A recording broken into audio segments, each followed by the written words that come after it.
आपने लाइफ में कई थ्रिलर एंड स्पाई मूवीज देखी होंगी, पर आज मैं बात करूंगी इंडिया के उस इंसान की जिनके आगे जेम्स बॉन्ड भी पानी भरते हैं।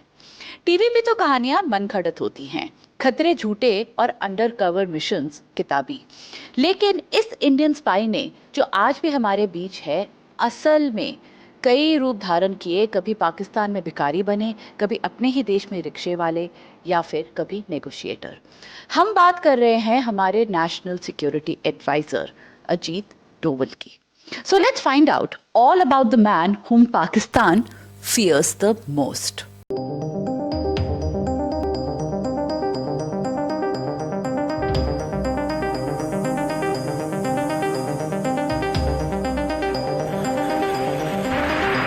जय हिंद दोस्तों।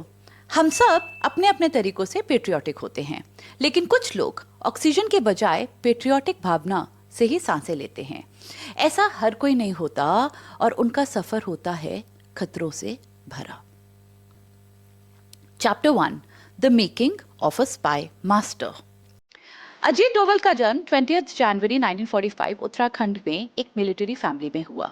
उनके पिता major G N Doval Indian army में सर्व करते थे, जिस कारण डोवल का जीवन बचपन से ही discipline, patriotism and strategic thinking से भरा हुआ था। वो राजस्थान के अजमेर मिलिट्री स्कूल से पढ़े, पढ़ाई में अव्वल थे, sharp and analytical. Agra university से मास्टर करने के बाद उन्होंने 1968 में यूपीएससी के एग्जाम्स दिए, जो उन्होंने फर्स्ट अटेम्प्ट में ही क्लियर किए एंड बने वो एक आईपीएस ऑफिसर। उनकी फर्स्ट पोस्टिंग थी as an assistant superintendent of police ASP in Kottayam in Kerala. अब करियर के शुरू में ना सब पहले तो सीखते हैं, फिर सोचते हैं कि टाइम आने पे ही अपना जलवा दिखाएंगे। डोवल ने अपनी फर्स्ट पोस्टिंग में ही अपनी unique approach, presence of mind and talent को डेमोन्स्ट्रेट किया। 1971 में उनके जॉब के शुरू होने के 3 साल में ही faced a big communal riot. हिंदू मुस्लिम के क्लैशेस हो रहे थे, पुलिस इसे काबू करने में नाकामयाब थी। तब ये कुछ 26 साल का यंग ऑफिसर आए रायट्स के जोन में, जोर और ताकत के साथ नहीं बल्कि स्ट्रैटेजी के साथ। उन्होंने मुद्दा समझा, दोनों पक्ष की ही बातें सुनी एंड नेगोशिएशंस खुद अपने हाथ में ली। 26 साल, ये याद रखना और याद करना कि 26 साल की उम्र में आप क्या कर रहे थे। सोचो सोचो सोचो, याद आया? अब मैं बताती हूँ कि 26 साल की उम्र में अजीत डोवल क्या कर रहे थे। कम्युनल रायट्स के बीचों बीच वर्दी की ताकत ना दिखाते हुए उन्होंने अपनी सूझबूझ यूज करी, इंस्टिगेटर्स आइडेंटिफाई किए, उनके बीच बैठे दोनों पक्ष के लोगों को ना ही सिर्फ समझाया बल्कि इस रायट में जो भी लूटमार हुई थी ना, वो भी वापस करवाया। कभी सुना है आपने ऐसी नेगोशिएशन? जी, 26 साल के इस अफसर की sharp intelligence and fearless negotiation skills उनके सीनियर्स के कानों तक दिल्ली में भी पहुंची, और फिर 1972 में सिर्फ 4 साल की सर्विस के बाद उन्हें इंटेलिजेंस ब्यूरो आईबी ज्वाइन करने को कहा, और ये था उनके स्पाई के करियर की तरफ का पहला कदम। Chapter 2, the man who walked amongst enemies.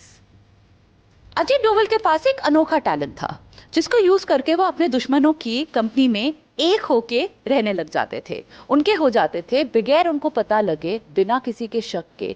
और इसी टैलेंट के कारण वो कुछ सबसे बड़े एनिमी कैंप्स में घुसे और फिर इम्पॉसिबल मिशंस को अंजाम दिया। ऐसा पहला मिशन था उनका मिजोरम इंसर्जेंसी का। 1960s में मिजोरम में बगावत शुरू हो गई थी, जहां लाल गेंडा की लीडरशिप में मिजो नेशनल फ्रंट एमएनएफ ने मिजोरम को इंडिया से अलग एक इंडिपेंडेंट स्टेट डिक्लेयर कर दिया था।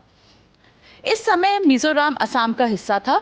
मिलिट्री ऑपरेशन के बावजूद स्थिति काबू में नहीं आ रही थी, और इस सिचुएशन को हवा दे रहा था चाइना एंड ईस्ट पाकिस्तान, जो आज बांग्लादेश कहलाता है, बाय सपोर्टिंग एमएनएफ। ये इंसर्जेंसी कुछ 2 डिकेड से चली और सॉल्यूशन निकाला अजीत डोवल ने।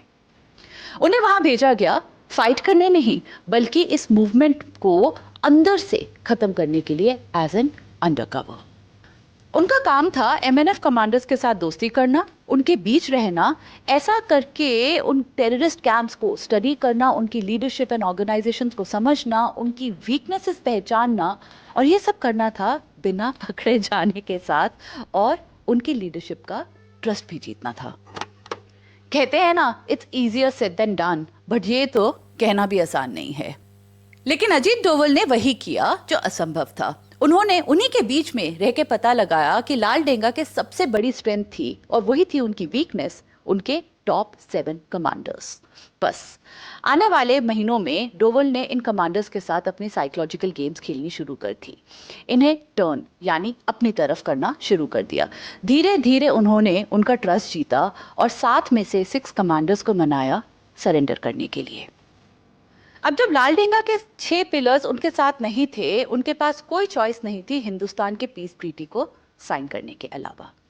अजीत डोवल ने इस तरह से एक वायलेंट इंसर्जेंसी को बिना जंग के और बिना हथियार के जीत लिया, जिस कारण उन्हें प्रेसिडेंट्स पुलिस मेडल मिला, जो टिपिकली 14 इयर्स की सर्विस के बाद मिलता है, और ये उन्हें मिला सिर्फ 7 इयर्स में।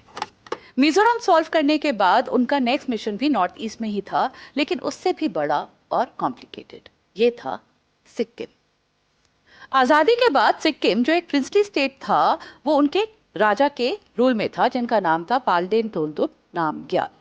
वो पूरी तरह से इंडिया में अभी तक मर्ज नहीं हुआ था। उन राजा ने एक अमेरिकन महिला होप कुक से शादी की थी, जिन्हें सीआईए का एजेंट भी माना जाता है। इस तरह यूएस सिक्किम को अपने प्यादे की तरह इंडिया के अगेंस्ट यूज कर सकता था, और जो वो कर भी रहे थे, क्योंकि किंग जो थे इंडिया से मर्ज होने के लिए बिल्कुल मान नहीं रहे थे। बजाय इसके वो यूएस और चाइना से अपने रिलेशंस बढ़ा रहे थे। ये इंडिया की सिक्योरिटी के लिए बहुत बड़ा खतरा था। इस सिचुएशन से भी रेस्क्यू करने के लिए उन चुना गया अजीत डोवल को। But why Doble? Because we wanted to solve this without using military.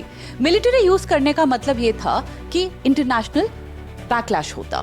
So we sent our mastermind of psychological warfare and covert operations, Ajit Doval. उनका मिशन था राजा का होल्ड कमजोर करना और उन फोर्सेस के साथ एक होना जो सिक्किम को हिंदुस्तान का एक हिस्सा बनता देखना चाहते हैं। डोवल ने इस पर्पस के लिए वहां के राजा के सबसे बड़े ऑपोजिशन लीडर काजी दोरजी को स्ट्रैटेजिक सपोर्ट देना शुरू कर दिया। जनता एकजुट हुई और प्रोटेस्ट हुए, कैंपेन्स फंड हुए और सिक्किम में किंगशिप खत्म हुई। 16 मई 1975 को अजीत डोवल की स्ट्रैटेजिक इंटरवेंशन से सिक्किम ऑफिशियली हिंदुस्तान का हिस्सा बना। Once again it was a bloodless victory. Mizoram और सिक्किम की इंसर्जेंसी हमारे ही देश के अंदर के मिशन थे, लेकिन अब डोवल के सामने आया उनकी लाइफ का सबसे डेंजरस असाइनमेंट, सरहद पार का मिशन। अब उन्हें पाकिस्तान जाके वहीं के नागरिक बनके हिंदुस्तान के लिए इंटेलिजेंस गैदर करनी थी। He had to be a spy in the enemy land. Chapter 3: The Spy Who Lived in Pakistan. 1970s में हिंदुस्तान ने अपना पहला न्यूक्लियर टेस्ट सक्सेसफुली किया और इस बात की गूंज सरहद पार पाकिस्तान में भी पहुंची, जिसके कारण अब वो भी डेस्परेट थे अपनी न्यूक्लियर कैपेबिलिटी बनाने के लिए, जिस कारण साइंटिस्ट अब्दुल कादिर खान के अंडर उन्होंने अपना सीक्रेट न्यूक्लियर प्रोग्राम शुरू किया। अपनी सिक्योरिटी के लिए हिंदुस्तान को जानना बहुत ज़रूरी था कि पाकिस्तान की कहूता न्यूक्लियर फैसिलिटी में क्या हो रहा है। एज वी नो, जहाँ नॉर्मल तरीके और इंटेलिजेंस काम नहीं करती, वहाँ काम आते हैं अजीत डोवल। वो पाकिस्तान गए ज़रूर, लेकिन इंडियन ऑफिसर और नेशनल की तरह नहीं। उन्हें खुफिया तरीकों से एक पाकिस्तानी मुसलमान के तौर पे पहुंचाया गया। वो वहाँ जाके जनता के साथ मिल उन्हीं का एक रूप हो गए। उन्होंने वहाँ की बोलचाल, रहन सहन, खान पान, रिलीजियस प्रैक्टिस, सब कुछ पाकिस्तानियों की तरह सीखा और करना शुरू किया, और एक पाकिस्तान मुस्लिम होके हिंदुस्तान के लिए काम करना शुरू किया। कभी वो मजदूर बनते तो कभी व्यापारी और कभी भिखारी बनके पाकिस्तान के हाई सिक्योरिटी एरियाज में घूमते कहूता की जानकारी प्राप्त करने के लिए। उन्होंने महीनों तक कहूता के सिक्योरिटी अरेंजमेंट्स ऑब्जर्व किए, देखते थे, बातें सुनते थे और हर हरकत को नोटिस करते थे, लेकिन ये वो सब कुछ कर रहे थे बाहर से। वो जो फैसिलिटी थी वो बहुत ज़्यादा गार्डेड थी, लेकिन डोवल फैसिलिटी के अंदर तो जाना ही नहीं चाहते थे। उन्हें तो अंदर की इन्फॉर्मेशन बाहर लानी थी, जिसके लिए उन्होंने एक तरकीब अपनाई। उन्होंने देखा कि पाकिस्तानी न्यूक्लियर साइंटिस्ट अक्सर अपने आसपास के नाई की दुकान में बाल कटाने के लिए जाते हैं, और वहाँ जाकर डोवल ने अपने देश के लिए वो उठाया जिसने कई सवालों के जवाब दिए। वो थे वहाँ के साइंटिस्ट के कटे हुए बाल, जो सीक्रेटली इंडिया भेजे गए और जिससे हमें पता चला कि उनमें कितना और किस टाइप का रेडियो एक्टिव एक्सपोजर था। उनमें पाए गए high level of uranium which confirmed that Pakistan was actively building nuclear weapons. Doval ने वो कर दिखाया जो किसी के लिए भी मुमकिन नहीं था। बिना डिस्कवर हुए उन्हीं के घर में रह के तह तक पहुंच के उन्होंने इंफॉर्मेशन निकाली अपने देश के लिए। वो करीब 7 साल पाकिस्तान में रहे और इंफॉर्मेशन गैदर करते रहे और कुछ 2 बारी तो वो अपने कानों की पियर्सिंग के कारण खतरे में भी आए। उन्होंने अपने एक इंटरव्यू में बताया कि कैसे एक बार वो जा रहे थे तो एक लंबे दाढ़ी वाले इंसान ने रुतबे में उनसे पूछा कि क्या तुम हिंदू हो। तो डोवल ने मना किया, लेकिन वो लंबी दाढ़ी वाले ने उनको बोला मेरे साथ चलो, और पतली पतली गलियों से वो उनको एक छोटे से कमरे में ले गए और वहाँ जाके बोला कि मुझे पता है कि तुम हिंदू हो। जब डोवल ने फिर इनकार किया तो उन्होंने बोला कि तुम्हारे ये जो कान का छेद है ना, ये हिंदुओं की तरह है and this tells about your true identity. Doval ने बोला कि मैं पैदा हिंदू हुआ था लेकिन मैं बाद में कन्वर्ट हुआ था। लेकिन इस बंदे ने बोला कि मुझे पता है कि तुम कन्वर्ट नहीं हुए हो और आज भी हिंदू हो, और मुझे ये इसलिए पता है क्योंकि मैं भी हिंदू हूँ। यहाँ पे मेरे सारे परिवार को मार दिया था, मैं किसी ना किसी तरह यहाँ पे जी रहा हूँ और खुशी होती है तुम जैसे लोगों को यहाँ पे देख के। उन्होंने फिर एक छोटी सी अलमारी में शिव जी और दुर्गा माँ की फ़ोटो दिखाई और बोला कि मैं अब भी इनकी पूजा करता हूँ। फिल्मों में लगता है ये सब बहुत आसान, लेकिन असल जीवन में ये स्पाइस हर पल अपना जीवन हमारी सुरक्षा के लिए दाव पे लगाते हैं। ऐसे ही थे Ajit Doval, our master spy, a ghost, always watching but never seen. Chapter 4, the man who walked into terror's den। आते हैं वापस अपने देश में, जहां पंजाब में भिंडरावाले के शुरू किए खालिस्तान मूवमेंट ने काफी तेजी पकड़ रखी थी। वो खालिस्तानी मूवमेंट जिसने ऑपरेशन ब्लू स्टार का रूप लिया था। अगर आप इस बारे में और जानना चाहते हैं तो मेरी इंदिरा गांधी वाली वीडियो देख लीजिएगा, मैं लिंक डिस्क्रिप्शन में दे दूंगी। उसी टाइम की तरह 1988 में फिर एक बारी खालिस्तानी टेररिस्ट ने गोल्डन टेम्पल को ऑक्यूपाई कर लिया था। बाहर सेना तैनात थी, अंदर की कोई खबर बाहर नहीं थी। कितने टेररिस्ट हैं, कहाँ हैं, क्या पोजीशन थी उनकी, कोई भी इंफॉर्मेशन ना होने के कारण अथॉरिटीज ऑपरेशन प्लान भी क्या करती। और इस बार पिछली बारी की तरह सरकार मिलिट्री भेजने की गलती नहीं कर सकती थी, तो उन्होंने क्या भेजा अंदर? अपना सिपाही Ajit Doval, under an operation called operation black thunder. Doval ने एक रिक्शे वाले का रूप बनाया और चले गए गोल्डन टेम्पल के अंदर जाके उन्होंने अपने आप को आईएसआई का एजेंट बताया और कहा कि पाकिस्तान ने उन्हें इन लोगों की मदद करने के लिए भेजा है। 7 साल पाकिस्तान में रहने के कारण उनको उर्दू और पाकिस्तान की सारी नॉलेज भी थी। कुछ छोटी मोटी बाहर की इन्फॉर्मेशन भी इन्होंने दी और अपनी बातों में उन्होंने धीरे धीरे उन सबको, टेररिस्ट को लगा के उनका भरोसा जीत लिया और बन गए उनके हमदर्द, उनके दोस्त। अब वो आराम से गोल्डन टेम्पल के अंदर आ जा रहे थे और टेररिस्ट ने खुल के अपने प्लान्स उनसे डिस्कस करने शुरू कर दिए और चुपचाप डोवल इन सब प्लानिंग को सुन रहे थे और आसपास सारे कमरों में नज़र रख रहे थे कि कितने टेररिस्ट कहाँ रहते हैं, उनकी पोजीशंस क्या है, इनके वेपन्स कितने हैं, वीक पॉइंट्स क्या है, और ये सारी की सारी इंटेलिजेंस अपने दिमाग में कलेक्ट कर रहे थे। और इन सारी नॉलेज के साथ वो बाहर आए और नेशनल सिक्योरिटी गार्ड एनएसजी के कमांडोज के साथ उन्होंने इन टेररिस्ट पे स्ट्राइक करने का प्लान किया। इस बारी अनलाइक ऑपरेशन ब्लू स्टार कोई भी सिविलियन कैजुअल्टी नहीं हुई। सारे टेररिस्ट मारे गए और गोल्डन टेम्पल बिना किसी डैमेज के आजाद हुआ।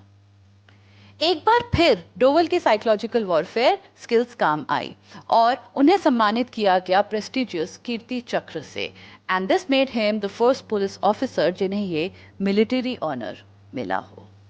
Chapter 5, the hijack crisis that tested his nerves. 1990s के आते अब अजीत डोवल इंडिया के प्रॉब्लम सॉल्वर बन चुके थे, तो जाहिर सी बात है 24 दिसंबर 1999 को एक अनोखी प्रॉब्लम जब सामने आई तो अजीत डोवल पाए गए सेंटर में। इंडियन एयरलाइंस की फ्लाइट IC-814 जो काठमांडू से दिल्ली आ रही थी, 5 हरकत उद मुजाहिदीन के टेररिस्ट ने हाईजैक कर ली थी और वो इंडियन गवर्नमेंट से मांग रहे थे अपने 36 साथी टेररिस्ट को जेल से रिहा करने के लिए एंड $200 मिलियन की रकम। ये फ्लाइट आगे जाके कांधार, अफगानिस्तान में तालिबान के बीच में कंट्रोल में लैंड हुई। गवर्नमेंट की नेगोशिएशंस की एक टीम भेजी गई जिसके साथ थे अजीत डोवल। उनका एक ही मिशन था कि पैसेंजर्स को सेफ्टी घर लाना है और टेररिस्ट की सारी डिमांड्स नहीं माननी है। उन्होंने हाईजैकर्स के साथ कई राउंड ऑफ नेगोशिएशंस किए और वो कभी कभी जानबूझ के कॉन्वर्सेशंस डिले भी करते थे टेररिस्ट की फ्रस्ट्रेशंस बढ़ाने के लिए और उनको थकाने के लिए। इंच बाय इंच उनकी बार्गेनिंग पावर जो है डोवल चुकाते गए, गिराते गए और आखिरकार समझौता हुआ 36 के बजाय सिर्फ 3 टेररिस्ट छोड़ने का, मौलाना मंसूद अजहर, मुश्ताक जरगर और अहमद उमर सईद शेख। और पैसे कुछ भी नहीं दिए। आपको अभी सुन के लगेगा कि वाह क्या नेगोशिएशन थी, 36 के बजाय सिर्फ 3 टेररिस्ट एंड $200 मिलियन की बजाय 0। But all this turn out to be a big loss to India, क्योंकि इसके बाद मसूद अजहर ने जैश ए मोहम्मद नाम का एक टेररिस्ट ग्रुप बनाया जिन्होंने इंडिया पे कई घातक अटैक्स किए, including the 2001 parliament attack, 2016 Pathankot airbase attack, 2019 Pulwama bombing. 2005 में सरकार ने एक पॉलिसी बनाई जो कहती है कि हम किसी भी कंडीशन में अब टेररिस्ट के साथ बार्गेनिंग नहीं करेंगे। थ्रेट को न्यूट्रलाइज करना हो तो वही सही कदम होगा, लेकिन बार्गेनिंग नहीं होगी। Under no circumstances will India ever negotiate with terrorist again. इसके बाद जी अभी भी कहानी बाकी है और सच तो ये है कि दिन ढल जाएगा लेकिन अजीत डोवल के अपने देश को सर्व करने के किस्से खत्म नहीं होंगे। तो फटाफट से इसको रैप करने के लिए आगे बढ़ती हूं। 33 इयर्स के बाद 2005 में डोवल ने आईबी से रिटायरमेंट ली, लेकिन ये ऐसे इंसान हैं जो रिटायर नहीं होते। उनके लिए एक नया रोल अभी रेडी था, a bigger game in his mind. उन्होंने विवेकानंद इंटरनेशनल फाउंडेशन VIF बनाई जो फोकस करते थे national security, intelligence and foreign relation जैसे टॉपिक्स पे, और अब वो ऑपरेशंस से हट के देश को स्ट्रेटेजिकली स्ट्रॉन्ग कर रहे थे। अब वो पॉलिसी मेकर्स को एडवाइस कर रहे थे। जब 2014 में मोदी गवर्नमेंट आई, डोवल को इंडिया के 5th नेशनल सिक्योरिटी एडवाइजर घोषित किया गया। उनके इस रोल में आने के कुछ ही हफ्तों बाद 46 इंडियन नर्सेस आईसिस द्वारा इराक में बंदी बनाई गई थी। डोवल इराक गए, नेगोशिएशंस की और कुछ ही दिनों में सारी नर्सेस घर आई गई विदाउट एनी कैजुअलिटी। उनका एक बहुत बड़ा कंट्रीब्यूशन इन पॉलिसी मेकिंग रहा है by changing the stance of India from being defensive state to be a defensive aggressive, जो हिंदुस्तान के लिए एक नया कदम था। क्योंकि अब अगर हमें कोई दुश्मन देश थोड़ा सा भी आंख उठा के देखता है ना, तो हम उसे दहाड़ के जवाब देते हैं, जिसका एग्जाम्पल देखा है हमने इन वे ऑफ 2016 की Uri surgical strike and 2019 Balakot air strike, जिसके लिए मैं एंड आई एम श्योर आप सब इस न्यू स्टैंड के लिए तहे दिल से शुक्रगुजार हैं और सीधा चौड़ा करके प्राइड भी लेते हैं जब हमारे जहाज हमारे साथ किए गए बदतमीजी का मुंह तोड़ जवाब दे के आते हैं। आज अजीत डोवल तकरीबन 80 साल के हैं। मुझे नहीं पता कि उनके बाद कोई फिर देखने को ऐसा मिलेगा कि नहीं, जिसने एक के बाद एक हाई लेवल ऑपरेशंस सॉल्व किए हों, स्पाई बने हों और हरदम अपनी लाइफ लाइन पे रखी हो, सिर्फ इसलिए कि दुश्मन कहीं लाइन क्रॉस ना कर दे। इसके लिए मैं और सारे हिंदुस्तानी अजीत डोवल के हमेशा शुक्रगुजार रहेंगे। दोस्तों, किस्से तो अभी बहुत है बताने के लिए अजीत डोवल के, लेकिन आज की जर्नी हम यहीं खत्म करते हैं। अगले हफ्ते मैं फिर मिलूंगी एक और जर्नी के साथ। तब तक के लिए स्टे देसी, स्टे इंडियन।